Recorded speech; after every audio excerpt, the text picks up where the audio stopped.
colegas do escritório aqui que estão prestigiando esse momento muito importante, muito significativo para a gente, Giovanni. Queria agradecer muito a presença do Giovanni, que é um colega muito querido da Ordem dos Advogados do Brasil, um trabalhador incansável em prol de toda a classe dos advogados. O Giovanni, ele atualmente é o gestor do Tribunal de Ética e Disciplina, do chamado TED, da Ordem dos Advogados. Ele foi procurador de fiscalização da OAB desde 2013 e é advogado graduado pela Universidade Federal do Paraná, pós-graduado pela Fundação Getúlio Vargas. E eu digo que ele é um trabalhador incansável porque eu sou testemunha parcial disso, porque em absolutamente todas as sessões das turmas, hoje nós temos 3 turmas que compõem a Câmara de Ética e Disciplina da Ordem dos Advogados. O Giovanni provavelmente vai falar da parte estrutural, então não vou me adiantar sobre isso. Essa terceira turma, da qual eu participo agora, foi criada nessa gestão, antes eram só 2, e também imagino que você vai falar que foi criada a turma justamente para dar conta de um volume imenso de processos éticos disciplinares que tramitam pela Ordem. E o Giovanni faz então essa dupla função, ele está sempre presente em todas as sessões, procurando ver como que as decisões têm se encaminhado, e isso é uma percepção pessoal minha, Giovanni, que daí você pode eventualmente confirmar a tua fala ou não. É de certa forma preocupante porque pela própria composição heterogênea da Ordem dos Advogados nós temos conselheiros de diferentes idades, de diferentes origens, especialmente perante a Câmara de Ética, que julga em grau recursal os processos éticos. Elas são compostas também, e acho que em nível de paridade, eu não sei se você confirma isso ou não, mas por conselheiros da capital e por conselheiros do interior, e essa natural divergência de origem faz com que naturalmente também ocorra muitas vezes divergência de pensamento. E o Giovanni, como coordenador desse setor, tem que estar sempre atento a isso tudo. Mas enfim, Giovanni, volto a dizer, é um prazer, você nos distingue, muito nos honra. Eu queria desde logo dizer que o Giovanni, quando a Cláudia perguntou, enfim, sobre os honorários, naturalmente, dessa palestra que vai abrilhantar nossa tarde de sexta-feira, o Giovanni rapidamente disse, não, eu não vou cobrar nada, eu estou indo para poder falar para os advogados, para acadêmicos, justamente pela ciência que ele tem da importância da conduta ética e cuja inobservância, o que isso pode acabar levando o advogado a responder. Então, Giovanni, por tudo isso, eu queria agradecer muito. Em meu nome, não sei se a Rogéria queria falar algumas palavras também. Só complementar, Giovanni, agradecer a tua presença aqui conosco. Eu acompanhei na época o lançamento do Estatuto, né, foi na gestão do Juliano Breda, estava na ESA, acompanhei o esforço do Juliano para fazer o Estatuto da OAB comentado, um trabalho super importante. Estou vendo que ele está aqui com um exemplar da obra, vale a pena, quem não conhece, conhecer, até já vou mostrar aqui o Estatuto. Nós temos aqui na nossa biblioteca o Estatuto também, e foi um trabalho bem importante do Giovanni já naquela época. Tá? Então seja muito bem-vindo, Giovanni. Obrigado. Estamos todos aqui para te ouvir. A palavra é tua, Giovanni. Obrigado, doutores. Obrigado pelo convite, agradeço muito por poder vir aqui no escritório para tratar com os senhores sobre esse assunto que me é tão caro, que é a ética profissional. Me sinto até um pouco acuado aqui pelo brilhantismo de vários advogados que tem aqui, que o próprio professor Renedotti eu já conhecia de vista, mas nunca tive a oportunidade de conversar diretamente com ele. Mas o doutor Rogério já da ESA, a gente já se conhecia, o doutor Júlio Broto também da Câmara de Disciplina, mas fico muito feliz em poder conversar com todos os senhores. Faço uma parte, a Ana Beatriz, a qual eu conheço acho que desde que eu tenho uns 10 anos de idade, para mim, 9 anos de idade. 8, na verdade. 8, 9 anos de idade, então desde do colégio, da escola, e fico muito feliz com poder vê-la aqui, e assim como todos os demais que também nos acompanham. E, como o Dr. Júlio falou,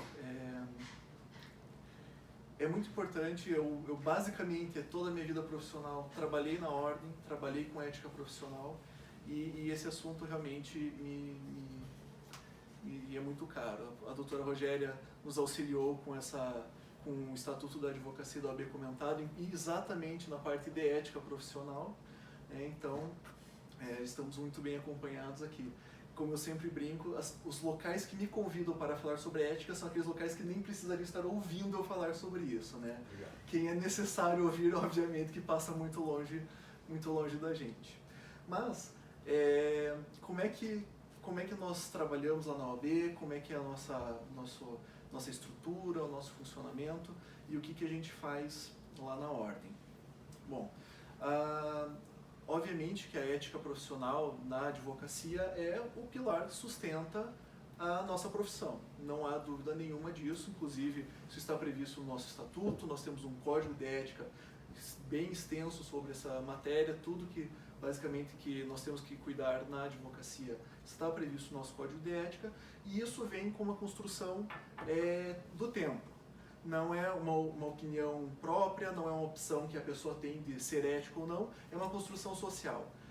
Os comportamentos éticos eles vêm construídos ao longo do tempo, e isso vai sendo posteriormente positivado, no nosso caso, no código de ética, em outras matérias, né? Isso tudo, obviamente que a ética ela já vem sendo estudada desde dos gregos e até antes, mas, né, no século XVIII, ali com Kant, com fundamentos da metafísica dos costumes, que a gente começa a ver, inclusive, a positivação do que é o conceito de ética, do que é o ser ético e, posteriormente, quais são as normas éticas as quais nós temos que seguir. E isso é muito rigoroso para a OAB, para qualquer profissão regulamentada, principalmente. Como nós temos um membro do nosso Tribunal de Ética, que me é muito caro também, as normas éticas elas são o mínimo que se espera de comportamento de um profissional, o mínimo que se tem que se produzir. O nosso membro do Tribunal de Ética, o Dr. Clóvis Pinheiro, ele brinca que o nosso código de ética, ou a ética, é uma lâmina que fica passando em cima da cabeça de todo mundo. Aquele que quer colocar a cabeça para cima, a lâmina vem e ele tem que se abaixar de volta para se comportar dentro daqueles parâmetros. E isso acaba se refletindo naquilo que nós fazemos lá na OAB, que é, inicialmente, com a fiscalização profissional e também com as nossas várias instâncias de análise de comportamento ético. O professor René Dott me questionou agora há pouco quantos processos disciplinares nós temos hoje na OAB. Hoje, nós temos aproximadamente 14 mil processos disciplinares em andamento. Num mundo de 65 mil advogados ativos aproximadamente, 14 mil já daí quase uns 20% de advogados respondendo a um processo disciplinar. É um número extremamente elevado, né? E ainda considerando que no Paraná esse número pode ser considerado até baixo em relação aos demais estados. Então, realmente, nós temos aí um particionamento, uma parte disso é com relação à inadimplência das anuidades, que é quase metade. Então, se nós formos ver, aproximadamente 6.500 a 7.000 processos disciplinares do que está previsto no artigo 34 do nosso estatuto, que não seja inadimplência, caindo aí para cerca de 10% dos advogados, o que é um número ainda assim considerável. E, infelizmente, o que nós vemos de mais comum na advocacia hoje é captação de clientela, infelizmente, locupletamento, abandono de causa, prejuízo ao seu cliente por culpa grave. Então, são algumas... hoje já quase não existe mais, né, retenção abusiva de autos, já que quase tudo é eletrônico. Então, a gente acaba vendo, inclusive, com a própria mudança legislativa para implementação de um processo eletrônico, essa mudança não de comportamento, mas essa impossibilidade quase de fazê-lo.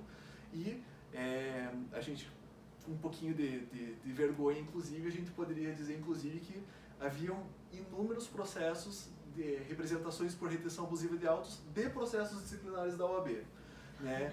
Então, alguns deles envolvendo a própria retenção. Exatamente, né? O representado retirava os autos em carga para uma defesa ou para um recurso e não devolvia mais. Tem um processo que falava da retenção delas. Exatamente. Então, a gente falava que a gente brinca que são nossos clientes contumazes, né? Eles, assim como cada escritório tem o seu cliente que é o mais participativo, nós também brincamos que nós temos clientes que são muito participativos lá, né? Se a gente diz que 10% dos advogados hoje, teoricamente, teriam uma representação disciplinar, nós temos, a gente chama os nossos campeões lá, pessoas com 80, 50, 60 representações das mais variadas situações, e isso é muito, muito grave.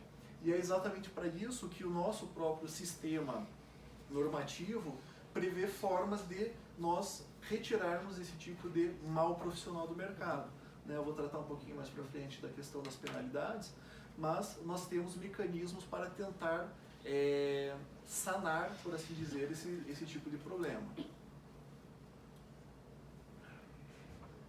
Na OAB, a nossa estrutura processual disciplinar, ela funciona em 3 instâncias, conforme previsto no Estatuto. Como o Dr. Júlio falou, a nossa primeira instância na OAB ela é o próprio Tribunal de Ética. Na OAB não existe nenhuma decisão que seja feita de forma monocrática, elas são feitas sempre de forma colegiada. Então, a nossa primeira instância já é um Tribunal de Ética, ela é composta hoje por 14 turmas de julgamento espalhadas por todo o Estado. Aqui em Curitiba nós temos 6 turmas de julgamento, cada uma delas composta por 7 membros. Então, as decisões elas sempre são por meio de acórdão, sempre são colegiadas. A nossa primeira instância é o Tribunal de Ética. A nossa segunda instância é a Câmara de Disciplina, a qual nós temos 3 turmas. O Dr. Júlio Broto faz parte da terceira hoje, da terceira Câmara. E nós temos a terceira instância, que seria o Conselho Federal. Então, nós temos aí esse sistema escalonado em 3 instâncias. Toda a representação na ordem, ela é feita a pedido da própria parte, então a parte legítima para fazer a representação, ou de ofício pela ordem, ou de ofício por órgãos públicos.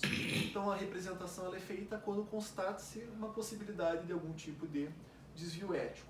Nós temos uma fase uma fase inicial que seria a fase de instrução. Hoje na OAB do Paraná nós temos 6 instrutores que são funcionários da ordem que auxiliam no momento 14 membros relatores de instrução. O Dr. Júlio também já foi membro da turma de instrução, interno. E creio que quando o Dr. Júlio era relator de instrução, acho que os processos do interior ainda não vinham para Curitiba. Hoje todo o processo passa por Curitiba, então é um inferno um pouquinho maior ainda, né? Então nós temos essa composição. Então há toda uma fase de pré-julgamento, de fase de instrução. Eu quase faço uma comparação com o processo do Tribunal do Júri. Nós temos um juiz que faz toda a instrução e posteriormente, sendo feita a pronúncia, é encaminhado para um outro juiz que faz a análise e o julgamento em si. Então, estou tentando até fazer um artigo sobre isso. Nós temos umas fases um tanto quanto estranhas no nosso processo administrativo, fazendo uma certa analogia com o processo do Tribunal do Júri. Então, existe essa fase de instrução, em que garantido a ampla defesa do representado. Caso o representado não venha se manifestar, deve ser obrigatoriamente nomeado um defensor dativo, qual acompanhará todo o processo. Então, nenhuma fase de defesa pode ser passada em branco, todas elas têm que ser feitas com a participação de um advogado dativo ou do próprio representado. E, posteriormente, nós encaminhamos para as fases de julgamento. É aberto no Tribunal do Júri, é aberto no Tribunal de Ética a possibilidade de ser feita a sustentação oral do representado e do representante. Então, o relator, assim como na própria Câmara de Disciplina, o relator lê o seu relatório e voto, e o representado pode fazer a sua sustentação oral, apresentar as suas razões, e posteriormente os demais membros votam.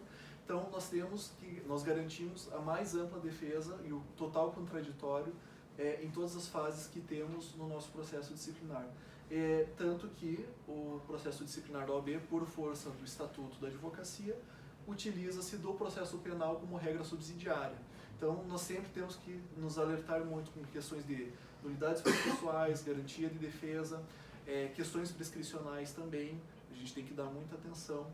O processo disciplinar, ele tem que ser julgado em até 5 anos, então a partir do momento do conhecimento oficial do fato pela OAB, há um prazo de 5 anos para o julgamento, com a possibilidade de interrupções dos prazos prescricionais, né, no caso de notificação válida do representado e decisão condenatória, também vale para a interrupção da prescrição, e isso também vale para a Câmara de Disciplina também. Então, nós corremos aí com um prazo, diria até que é um prazo extenso, se nós formos ver na teoria, né? Teoricamente, um processo disciplinar poderia durar aí 6 meses, 9 meses para se encerrar, mas na prática, como tudo, né, a teoria é muito mais bonita e muito mais célere, né? Na prática, um processo disciplinar hoje gira em torno de 1 ano e meio a 2 anos para ir para julgamento.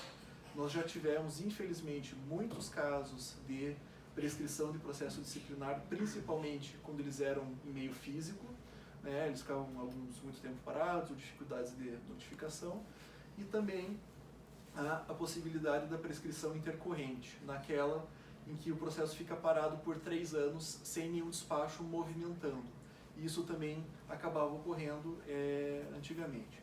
Hoje, com toda a facilidade do processo eletrônico, simplesmente a gente com o sistema pode puxar esse processo de volta para a secretaria e fazer o devido seguimento, né, redistribuindo esse processo.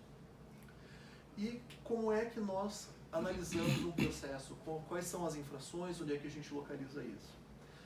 A partir do artigo 31 do Estatuto, nós temos toda a parte de ética profissional, fazendo referência, inclusive, ao próprio Código de Ética, que relaciona toda a questão não só do advogado como um profissional ético e quais os parâmetros que ele deve seguir, mas também as questões de relação do advogado com seu cliente, do advogado com os demais profissionais, com os demais advogados, com os demais entes públicos, aí, juízes, promotores, delegados, lembrando sempre que aí já até uma prerrogativa, mas não um dever do advogado, e que não há nenhuma hierarquia entre advogados, membros do Ministério Público e juízes, magistrados, apesar de que também na prática a gente vê que não necessariamente, né, isso acontece. Então, nós tentamos fazer ao máximo com que o advogado siga todos esses parâmetros éticos, né? Nós temos aí uma série de infrações. Se vocês forem ver no Estatuto da Advocacia, o artigo 7º, ele fala das prerrogativas profissionais, e elas são aí em torno de 20, mais ou menos, e os deveres éticos, as infrações éticas, elas são em torno de 28, quase 30. Então, a gente sempre fala, e além disso ainda tem mais um código de ética a ser seguido, ou seja, o advogado, no final das contas, tem muito mais dever de profissional do que até prerrogativas profissionais, né? Exatamente por isso que nós temos um rigor tão grande no ingresso de novos profissionais e na manutenção desses profissionais. Hoje, isso foi um dado que foi passado pelo Conselho Federal no final do ano passado, apesar de no Paraná existir mais ou menos 65 mil advogados e, por exemplo, São Paulo já contar com 350 mil mais ou menos, cerca de 30% dos recursos que vão para o Conselho Federal na área de disciplina são da Seccional do Paraná. Então, nós temos uma produtividade, por assim dizer, muito grande, e não porque a OAB do Paraná ou o Paraná tem muitos infratores, mas pela diligência que nós temos em dar seguimento a esses processos. Nós temos uma corregedoria que é extremamente rigorosa, ela realmente faz cobranças, eu tento ao máximo evitar as cobranças pelo corregedor e já tento antecipar com os relatores quando existe algum processo que está um pouquinho mais de tempo parado, e o pouquinho é pouquinho mesmo, 15, 20 dias, os relatores eles têm cerca de 60 dias para julgar. Quando já passam uns 30 dias eu já começo a fazer uma certa cobrança, perguntar se vai vir para julgamento, exatamente para que a gente mantenha esse fluxo. Um mundo aí de cerca de 6.500 processos, se a gente começar a não dar o devido andamento a isso vira uma bola de neve que não acaba nunca mais. Na gestão passada, na fase de julgamento da Câmara de Disciplina, foram julgados aproximadamente 2.000 recursos nas câmaras de disciplina, e ainda é um número considerável, mas ainda a gente tem muito trânsito em julgado em primeira instância por infelizmente, uma própria desídia do próprio advogado que deixa de se manifestar. Nós temos hoje casos, muito recorrente o caso do advogado que deixa de se defender e deixa um dativo fazer isso, e nós todos sabemos que o defensor dativo, por mais boa vontade, por mais que ele faça a defesa, a gente sabe que quem conhece os fatos e quem pode deter documentos para comprovar a realidade dos fatos é o próprio advogado representado. E isso acaba gerando também esse grande número de condenações. A nossa Câmara de Disciplina, o nosso Tribunal de Ética, principalmente, ele é bem rigoroso com relação a isso, tanto que na gestão passada nós tivemos aproximadamente também 1.800 a 2.000 suspensões de advogados por prazo indeterminado, e isso é um número bem considerável. Na gestão passada nós tivemos cerca de 80 exclusões de advogados, o que também deve ser considerado um alerta para nós. E tudo isso se reflete em como hoje a advocacia está. Nós temos uma quantidade muito grande de profissionais no mercado, nós temos uma quantidade muito grande de pessoas tentando entrar também na advocacia, e as pessoas acabam fazendo praticamente, infelizmente, quase que de tudo para conseguir um espaço nesse mercado. E, infelizmente, algumas dessas práticas não são as mais adequadas. Aqui no centro, nós já fizemos algumas procedimentos de fiscalização. Provavelmente, se vocês circulam aqui por perto, aqui na Superintendência do Trabalho, vocês já devem ter visto aqueles captadores de clientela que praticamente puxam as pessoas para dentro dos escritórios. No próprio frente do INSS é feito isso também. E isso tudo gera grandes problemas, não só para a advocacia, como para a própria parte. E isso é uma coisa que a gente também tenta obstar de acontecer, que realmente o prejuízo a esses possíveis clientes é muito grande.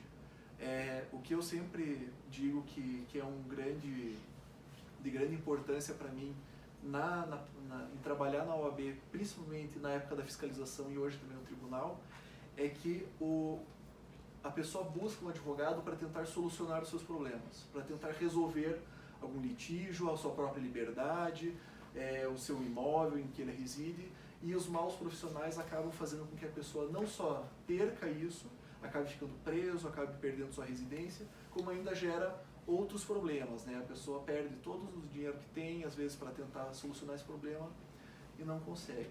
E é para isso que nós temos também, no nosso estatuto, uma previsão de escalonamento das nossas penalidades.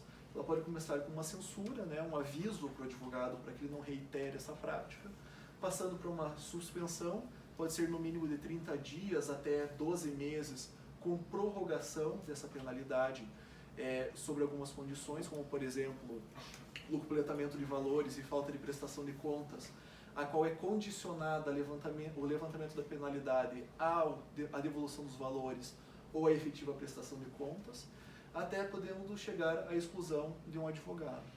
Nós temos um dos casos mais graves de suspensão por tempo indeterminado na OAB hoje, e isso há muita discussão dentro da OAB, de um advogado que está suspenso há 19 anos, pois ele não cumpre a condição de prestar contas aos seus clientes ou devolver os valores. Então, ela não é uma pena perpétua, mas ela é condicionada, ela tem uma razão de ser. Há uma discussão sobre a própria questão de prazo prescricional de prestação de contas, de tentativa de obtenção desses valores, mas essa decisão ela tem sido mantida já há muito tempo, ela já vem quase que de antes do próprio estatuto. Então, nós temos casos graves como esse.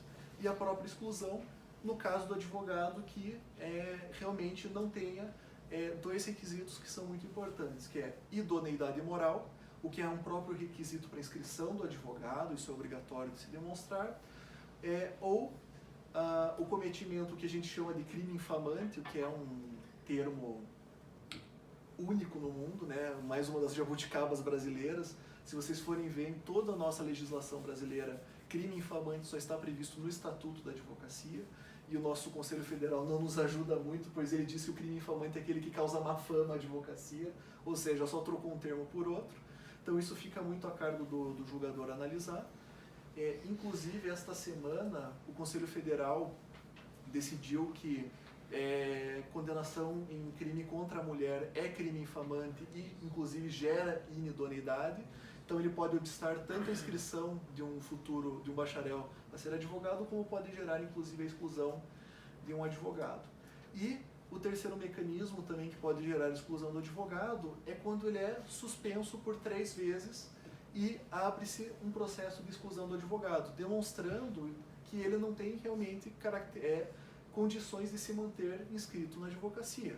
Um advogado que se não completa o seus clientes por 3 vezes, ou não presta contas, ou prejudica o seu cliente por culpa grave, ele pode então vir a ser excluído com a abertura desse processo de exclusão. Então, os mecanismos são vários para tentar manter o advogado dentro da sua conduta, né? Então, como uma das grandes forças ou trabalhos da OAB, além, obviamente, da defesa das prerrogativas, o Dr. Cássio Telles, que é o nosso presidente hoje, é um dos maiores defensores disso no Brasil, das prerrogativas, nós temos também a manutenção da disciplina ou da ética profissional. Então, agradeço ao Dr. Júlio por ter me convidado a vir aqui para falar muito rapidamente sobre isso, né? Creio que vocês possam, caso queiram ter algum questionamento, estou à disposição, né? Uma vez eu fiz uma visita de uma faculdade lá na OAB, eu brinco que além de gestor do Tribunal de Ética, fiscalização, Câmara de Disciplina e tudo mais, eu também sou guia turístico da OAB. Né? Quando eu venho uma faculdade fazer uma visita, sou eu que vou apresentando os setores, explicando. Fiz toda essa explanação sobre a OAB, sobre como é que ela funcionava, o que a gente chama de tríplice, o tripé da OAB, que é a seleção, prerrogativas e disciplina. E ao final perguntei aos alunos, os senhores têm algum questionamento sobre isso? Um aluno levanta a mão e me pergunta, o que o senhor acha sobre a tendência dos juízes trabalhistas em defender os interesses do empregado? Eu acho que você não entendeu muito bem o que você veio fazer aqui, né? Caso possa ser, né, da minha alçada, uma tentativa de responder, eu até posso, dos mais tipos de perguntas, mas... Né, ele avançou um pouquinho demais, né? Mas agradeço muito pela presença dos senhores. Agradeço ao professor René Dodge por vir me escutar, fico muito feliz com isso. Dr. Rogério, Dr. Júlio também. E agradeço a todos também. Qualquer dúvida, estou à disposição. Muito obrigado.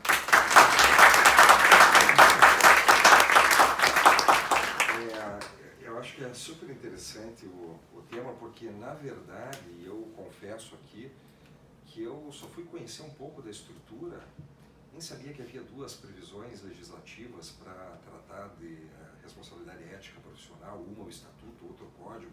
A gente costuma confundir isso, o código de ética, a gente fala como se lá tivesse contemplado tudo. As regras deontológicas estão no código de ética, que tem um caráter maior, mais genérico. O estatuto prevê lá, a partir do 34, tipos específicos, quase como se fosse o código penal, efetivamente, como o Giovanni falou.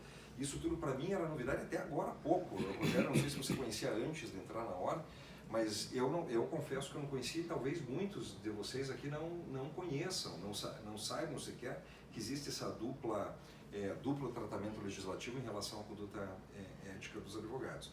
Eu fico muito feliz, Giovanni já esteve visitando grandes escritórios aqui em Curitiba. Fico feliz com essa ressalva, Giovanni, que você fez, que são os escritórios que procuram ter uma conduta ética que justamente te convidam, porque para muitos talvez não interesse ouvir o que você tem para dizer, né? O que é uma pena, lamentável. Eu queria noticiar aqui, que faltou na minha fala inicial, que o lema do escritório, que todos nós herdamos do professor René, o lema que conduz a nossa atividade no escritório é ética e solidariedade. Né? Então e nessa ordem. Né? Então nós somos éticos na nossa conduta, e não falo isso como um auto enaltecimento, porque sim, isso é o mínimo da nossa obrigação. Claro, né? E a solidariedade sempre para com o cliente, mas sempre condicionado à ética, que se for para ser solidário sem observar a ética, então não temos que abrir mão da solidariedade. Né? Então eu fiquei muito à vontade aqui, porque realmente você está num ambiente que leva muito a sério essa obrigação por parte dos advogados. Esses números que foram expostos pelo Giovanni, também não tinha conhecimento de muitos, vivo um pouco na prática, mas a amplitude disso é assombrosa. Tá? Então, o que os advogados, o número de processos éticos profissionais impressiona realmente. A atuação da Ordem dos Advogados do Paraná realmente é muito eficaz, não é à toa que é a campeã nacional de encaminhamentos de recurso para o Conselho Federal. E eu não sei se você tem o dado, que é uma primeira pergunta que eu queria fazer, se proporcionalmente, em termos de outras seccionais, o que nosso é levado ao Conselho Federal em relação ao número de processos em trâmite perante a OAB e em relação a processos em trâmite perante a outras seccionais. Seria uma forma de avaliar, digamos, a produtividade aqui da Câmara de Ética e Disciplina. Né? Sim, a nossa produtividade ela é provavelmente a maior que existe no Brasil. Eu não tenho exatamente os dados das outras seccionais, como é que elas funcionam, mas, por exemplo, como eu falei, em São Paulo, 300 mil advogados, o próprio número de advogados e o número de representações acaba gerando um problema de fluxo deles, né? Então, a OAB São Paulo, eles têm um prédio, o Tribunal de Ética da OAB de São Paulo é com esse prédio aqui, ele tem cerca de 13 andares só do Tribunal de Ética. Então, eles têm quase 200 turmas, porque o volume é muito grande. Então, isso acaba gerando muita prescrição, muita falta de cumprimento. A gente vê que a nossa dificuldade em retorno dessas seccionais, então nós precisamos de alguns documentos para seguir a representação contra um advogado de outra seccional. É muito difícil a resposta, o cumprimento de cartas precatórias é extremamente demorado. A gente está com um problema em São Paulo hoje, nós temos cartas precatórias que estão há quase um ano enviadas para lá e sequer previsão de cumprimento. Então, os dados das outras seccionais, assim, exatamente eu não tenho, mas esse é o nosso conhecimento, de que 30% de tudo que tem de disciplina no Conselho Federal é nosso. E, felizmente, quase nada é reformado. É muito difícil as reformas das nossas decisões. Então, realmente, o trabalho deles lá é bem extenso com relação a nós aqui. Eu queria, Giovanni, até fazer uma sugestão, aproveitar a tua vinda ao escritório. Na época que eu estava coordenando a ESA, eu lembro que começou um projeto através do Juliano Breda, uma iniciativa de um trabalho da OAB com as faculdades de Direito, com os quintoanistas, os alunos do quinto ano, para que eles saibam quais são as infrações éticas mais comuns. Sim. Porque, como o Júlio mencionou, infelizmente é muito comum o advogado cometer uma infração porque ele não tem a exata compreensão do Código de Ética, do nosso Estatuto.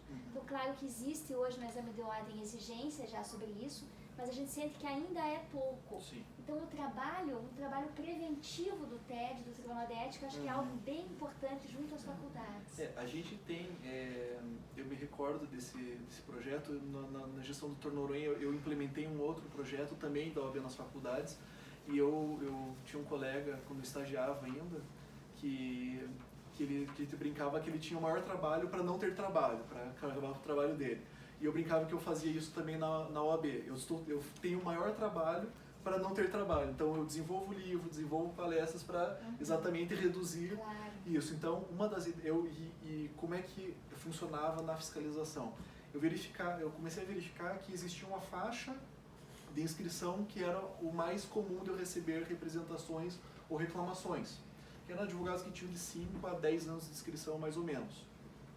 Então, eu falei, bom, vamos começar a fazer palestras, vamos começar a fazer material. Mas, eu vi que as palestras elas não tinham muita gente comparecendo, né? O assunto da ética, nem sempre as pessoas querem sair do escritório para ir falar disso. Então, exatamente isso que a gente pensou, bom, então vamos começar nas faculdades, né? Então, a gente montou mais um projeto além do que existia na época do Dr. Juliano. Foi também feito o projeto OAB nas faculdades. Ele ficou meio parado por uma transição de funções e tudo mais, que eu estou agora querendo retomar. E também a ideia é de que após também a faculdade, no momento do juramento, o advogado que está indo fazer o juramento também faça um mini curso sobre a ética profissional. Então, é quase que como uma obrigação. Para você fazer o juramento, além de todos os requisitos, você também vai ter que ir lá na OAB escutar sobre isso. Porque é o momento em que a pessoa realmente quer participar, quer conhecer. Então, a ideia realmente é essa. É cada vez mais novo indo conhecer a ética profissional para evitar esses desvios. Como a doutora Rogéria falou, muita gente, infelizmente, vem com a justificativa, eu não sabia que eu não podia fazer isso. E muitas vezes é verdade. E é verdade. Esse respeito, só pelo debate aqui, é verdade, será? Porque veja, principalmente se as a gente for ver publicidade, sim. De publicidade, sim. Sabe? Publicidade da margem. E a própria captação de clientela. Sim. Aquilo que para nós na ordem é claro, que é infracional, muitos advogados acham que é normal ter alguém que vai lá na praça para ficar distribuindo o cartãozinho dele e tudo. Então, realmente há um desconhecimento. Assim, sabe que isso da captação, para vocês verem o cúmulo que chega, o setor de fiscalização da ordem tem os seus integrantes que integram a equipe. Sim. E surgiu essa discussão na gestão passada, não sei se você estava no dia, Giovanni, eu até dei a ideia de haver a nomeação ad hoc de fiscais. Por quê? Porque determinados advogados já conhecem o rosto não sei se você Isso, eu participei, aconteceu isso comigo. Então o advogado ele é tão contumaz que ele já sabe a cara do sujeito lá da ordem, ele se esconde quando vê o carro da fiscalização parando e tal, não atende, fecha a porta, claro, a OAB não tem poder de arrombamento, Sim, não tem como fazer isso. Exato. Então chegou a esse cúmulo do pessoal se esconder disso. Na época que eu participava da fiscalização como procurador de fiscalização, né, 13 ao início de 18, a OAB ela tem um volume tão grande de demanda de fiscalização que é a única comissão que existe mais de uma comissão temática lá na OAB do Paraná é fiscalização. Existem 2 comissões de fiscalização pelo volume de demandas. E a nossa segunda comissão de fiscalização ela é um pouco mais ativa, por assim dizer, em campo. Ela sai um pouco mais. E esse caso, ele aconteceu aqui na Superintendência do Trabalho, aqui na Rua de Baixo. Aqui embaixo. Isso. Então, nós fomos uma vez, fizemos uma fiscalização. José Loureiro. Fizemos uma fiscalização ali na frente. Tem sempre uma meia dúzia de captadores ali. Já na segunda vez a gente foi, eles já estavam um pouco mais cientes. A terceira vez que nós fomos lá, aqueles captadores, eles sempre estão com um estatuto não, código da civil, ou uma CLT no braço e uma agenda. Uma hora a gente passou, eles abriram a agenda, tinha foto de cada um de nós, que eles provavelmente pegaram no site a relação, e no CNA tem a nossa foto, para quando eles vissem a gente, eles já saíam. Tanto que a gente brinca, a gente chama aquilo lá de pombal, que a gente chega, eles saem tudo voando, quando a gente vai embora, eles voltam todos. Então, realmente, começou a ter esse tipo de situação. Então, mas ainda assim a gente tem que tentar, de alguma forma, né, ir contra essas formas de captação. E realmente, o desconhecimento da publicidade na advocacia é uma coisa que nos chama muito a atenção. Né? A advocacia ela tem sérias restrições quanto a fazer publicidade e, além do estatuto do Código de Ética, existe um provimento que regula isso. Então, nós temos 3 locais ainda, que é o provimento 94 de 2000 do Conselho Federal. E também é extremamente difícil de as pessoas conhecerem, porque além de já ter quase 20 anos, ele é pouco conhecido. E, pela própria mudança dos tempos, esse provimento já tem aí 19 anos, né, ele é um pouquinho falho em algumas situações. Hoje, ou antigamente, a captação de clientela era por meio de panfleto, no boca a boca. Hoje, o grande linha que nós temos, como tudo, são redes sociais, meio eletrônico.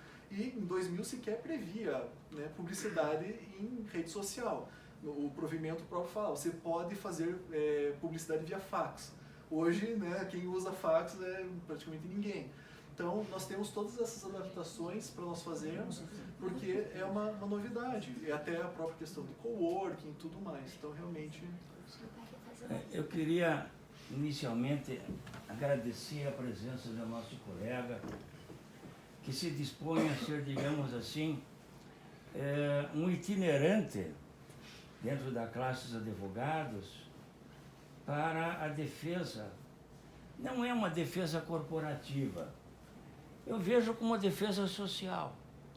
Porque quando o mau advogado perde um prazo, o prejuízo não é só para o cliente.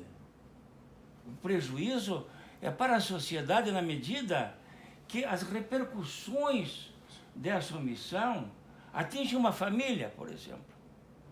Que o advogado foi tão incompetente e tão desonesto que abriu, digamos assim, um problema na própria família porque ele perdeu o prazo que devia ter em relação à defesa do patrimônio daquela família. Então eu vejo essa atividade fora da perspectiva, digamos, de entidade corporativa. Eu acho que devia ser explorado esse ponto. Segundo o que me parece, não acha o nosso colega que o meu tempo do Conselho de Ética aqui do nosso estado, eu percebia que havia muitos colegas indulgentes, colegas conselheiros que faziam a defesa na sessão da ordem de determinados grupos perigosos, estelionatários, porque era um contrassenso danado. Então, eu penso que esta proteção não é apenas de uma corporação, mas é uma proteção social. Daí a ideia ou a possibilidade do Conselho Federal, através da colaboração do Conselho Estadual, propor um projeto de lei de que a ética profissional seja obrigatória nos currículos escolares. Porque a iniciativa, a OAB nas universidades, pode ser, vejam, importantíssima como iniciativa, mas é a realidade. Um dia, na reunião do escritório, eu disse assim para os colegas, olhem, vocês querem ouvir uma notícia boa e uma notícia ruim? Qual é a notícia boa? Aí eles disseram, qual é a notícia boa? Eu disse, não tem. E qual é a notícia ruim? Notícia ruim é que a faculdade lá, como é que é, aquele curso é um prédio longo, grande e tal. Uniandrade, uma indústria, inclusive, extraordinária de bacharéis. É absurdo. É absurdo que se verifica isso. É claro que eles jamais concordarão com um problema voluntário de ética profissional. Eu, aliás, uma única vez eu fui até a montanha lá, porque ia um primo meu estava apresentando um livro, divulgando um livro. Eu fui lá, cumprindo esse dever familiar até, e um ex-aluno me encontra. Professor, que alegria, professor, eu queria que o senhor viesse na minha turma um pouquinho, falar com eles. E eu disse, olha, eu não queria criar assim um trabalho para vocês. Não, prazer. E insisti, eu fui lá. Bom, eu me apresentei ligeiramente, sou professor e advogado. E comecei a querer conversar com eles. Eles não sabiam o que era, do ponto de vista criminal e civil, uma responsabilidade de trânsito. Mas tem isso, tem no código isso. A pessoa é punida, mas de um analfabetismo, digamos assim como nós temos hoje, analfabetismo funcional. Ele vê os números, mas não entende as letras. Então, o analfabetismo funcional na advocacia é um fenômeno que cresce quase vertiginosamente. Então, a ideia, a luta seria instituir obrigatoriamente nas faculdades a disciplina de ética profissional, que vale muito mais do ponto de vista social do que certas disciplinas que ainda congestionam o curso de direito. E segundo ponto, minha pergunta, o judiciário, os advogados, acusados, inadimplentes, etc., recorrem muito ao judiciário com as decisões. Como é que o judiciário se comporta nisso? Ele é um órgão protetor do mau advogado ou é um órgão que aplica, inclusive, também a própria lei do advogado? E por último, não acho, colega, que a razoável duração do processo, que é a exigência constitucional, se compatibiliza com a supressão de certas formalidades, como intimação pessoal, etc. e tal, e que se utiliza, inclusive, fórmulas, outras que não. Eu não esqueço nunca, participava de uma reunião do Ministério da Justiça, eram vários colegas, da reforma do processo penal. Então estabelecemos lá a intimação pelo diário oficial. Aí o advogado que era desembargador, já quase em seguida advogando, com um cartãozinho quase desembargador ainda, disse assim, mas aí é um problema. Mas por quê, colega? Porque aí é um problema, digamos, se o advogado tem pouca gente, é um escritório pequeno. Eu, não, o colega sabe, quando era desembargador também, que o judiciário luta para encurtar os prazos. Então não é possível. a pessoa se instalar sem estar condicionada. E isto fez com que se aplicasse, digamos, já na lei de reforma do processo penal, certas formas de intimação sem aquela em que o funcionário vai ao advogado e o advogado, sabe, vem amanhã depois, venha depois aqui e tal. Essa cumplicidade entre funcionário público e advogado. Mas é isso que eu queria dizer. Como o professor falou, hoje realmente ética profissional é uma matéria que não existe em faculdade nenhuma, né? A gente tem ética na parte de filosofia.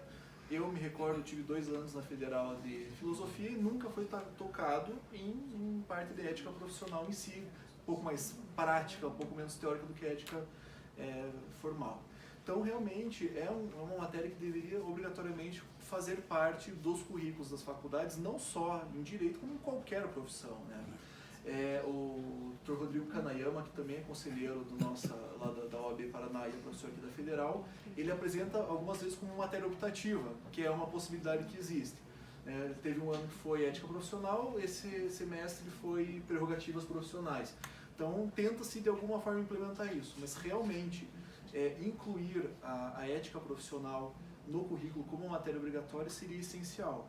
A minha esposa, ela chegou a dar aula numa faculdade, ela também é penalista, ela chegou a dar aula numa faculdade que filosofia era matéria matéria à distância. Você fazia filosofia EAD, pelo computador. Então, é uma coisa... Assim, curso à distância. Curso à distância. A matéria de filosofia era à distância. Então, imagina o nível...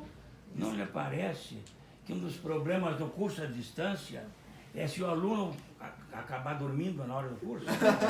Exatamente. Cara, onde é que está a filosofia importante é o debate, né? Como é que você vai fazer isso? E realmente, né, dormir também... Quem garante que ele ouviu? Quem garante que ele ouviu? Quem garante que... É uma nova indústria de estelionato também. Exato. Curso à distância. Curso à distância. Exatamente. Então, nós temos a ideia de que há uma pessoa atenta no computador acompanhando a lição. Mentira! Não está dormindo. Ou qualquer pessoa pode estar fazendo, né? E realmente, e a questão do Poder Judiciário. Da judicialização, nós recebemos algumas vezes mandados de segurança contra a ordem, algumas ações ordinárias também, mas, no geral, o judiciário se abstém ainda bem, de analisar o mérito. Infelizmente, em algumas ações, o judiciário analisa o mérito da representação, dizendo que aquilo não é uma conduta infracional, o que é um absurdo, mas raramente, algumas vezes aconteceu. Com relação à análise realmente, um mandado de segurança, principalmente por uma questão formal, uma nulidade, alguma coisa assim, volta e meia existe, mas é mais raro de acontecer, de ter uma concessão de segurança, porque realmente nós tomamos o máximo de segurança. E com o tempo, desde que eu entrei no tribunal, já faz isso 1 ano que eu completei essa semana, nós temos implementado as mais variadas formas de realmente evitar qualquer tipo de nulidade processual para que no futuro a gente não tenha que sofrer qualquer tipo de modificação pelo judiciário, que acredito eu, inclusive, que um juiz que recebe uma ação contra a OAB e acho que julga procedente, eles devem achar, inclusive, a melhor coisa do mundo, né? Dizer que a OAB está cometendo equívocos, né? Então a gente tenta ao máximo cuidar disso. Inclusive porque nós temos mecanismos próprios de revisão dos nossos processos. A gente tem o próprio pedido de revisão de um processo transitado em julgado, o próprio pedido de reabilitação. Então, a gente orienta os próprios advogados. Se você tem alguma dúvida, não concorda, primeiro busque a própria OAB. Ela tem os seus mecanismos, tem uma câmara especial que serve exatamente para revisar todo o processo disciplinar, caso exista algum tipo de erro, e caso realmente esteja insatisfeito, judicialize a medida. Mas, em geral, a gente não tem tido ações, sentenças contra nós. Principalmente porque o que o advogado ele mais reclama é sobre cobrança de anuidade. E o principal, um dos fundamentos, que chega até a ser ridículo, como a doutora Rogéria falou, desconhecimento do estatuto, é o advogado dizer que a OAB ela não pode cobrar tributo, porque a anuidade da OAB é um tributo. Nós recebemos uma mandado de segurança mês passado sobre isso. Da inconstitucionalidade da cobrança da anuidade pela OAB, porque é um tributo, deveria ser fixado pelo Congresso Nacional, Então, devia ser uma execução fiscal, então totalmente fora de razão. Então, a gente tem esses problemas também, né? Mas o judiciário, ainda bem, não tem nos revertido as nossas decisões. Alguém mais? Tem alguma consideração? Giovanni, novamente, muito obrigado pela tua presença, foi realmente muito produtivo. Agradeço. Venha sempre, a casa está aberta para você. Muito obrigado.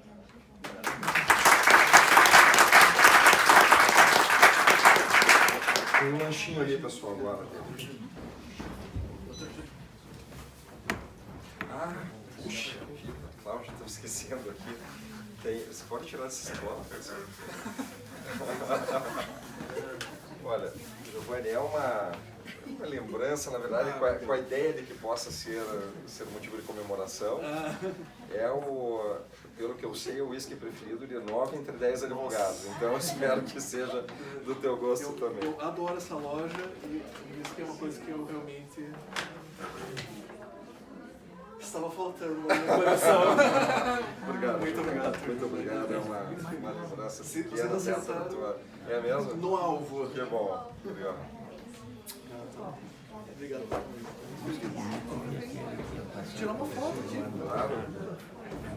Professor? Professor também. Vamos tirar uma foto. Oi. Vou tomar uma foto com o pessoal sentado sim. aqui do Giovanni também, né? Deixa eu tirar para você aqui, Giovanni, vocês dois.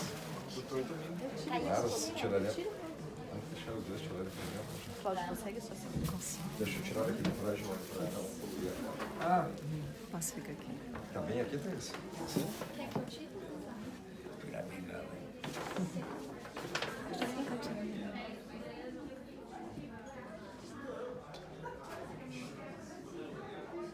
Tira com a gente também, professor? Vamos, Rogério, junto com o professor aqui. Fique, professor, senta nós quatro. Deixa eu ver para esse lado aqui. Deixa eu ver para esse lado que tem aqui. Vou sentar, deixa eu lá do lado do Giovanni. Tá bem assim, Thaís?